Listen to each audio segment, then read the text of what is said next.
ফেরাউনের হেদায়েতের জন্য আল্লাহ তাআলা মুসা আলাইহিস সালামকে পাঠিয়েছিলেন। তিনি নানাভাবে তার ভাইকে নিয়ে দাওয়াত দিতে লাগলেন, কিন্তু ফেরাউন এই কথা মানে না। ফেরাউন বলে, তুমি যে নবী, প্রমাণ কি? মুসা আলাইহিস সালাম বলেন, দেখো এই যে আমার হাতে লাঠি।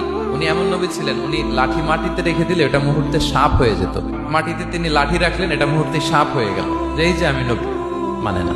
তো মুসা আলাইহিস সালাম বগলের এখান থেকে হাত উঁচু করলে নূরের ঝলকানি হাতের মধ্যে দেখা যেত। উনি নূরের ঝলকানি দেখালেন, এরপরও মানে না। এরকম একটার পর একটা আল্লাহ নবী মুসা আলাইহিস সালাম মুআজিজা দেখাতে লাগলেন, কিন্তু ফেরাউন মানে না। শুধু মানে না এতটুকুই না, সবশেষে আল্লাহ নবী মুসা আলাইহিস সালামকে হত্যার পরিকল্পনা করলো তারা, যে বনি ইসরাইল, মুসা এবং মুসার অনুসারী যারা আছে দুনিয়া থেকে সরাই দিতে হবে। আল্লাহ নবী মুসা আলাইহিস সালাম বনি ইসরাইলকে নিয়ে বাঁচার জন্য ছুটলেন। ছুটতে ছুটতে সামনে লোহিত সাগর।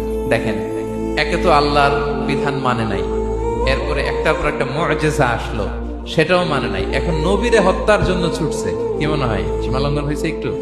আল্লাহ বলেন, ফাআগরাকনাল আখারিন, আমি মুসা এবং বনি ইসরাইলকে বাঁচাই দিলাম, ফেরাউন সহ তার দলবলকে সাগরে ডুবায় মারলাম। শুধু ডুবাই মারে নাই, আল্লাহ বলে, ফালিয়াউমা নুনাজ্জিকা বিবাদানিকা লিতাকুনা লিমান খালফাকা আয়া।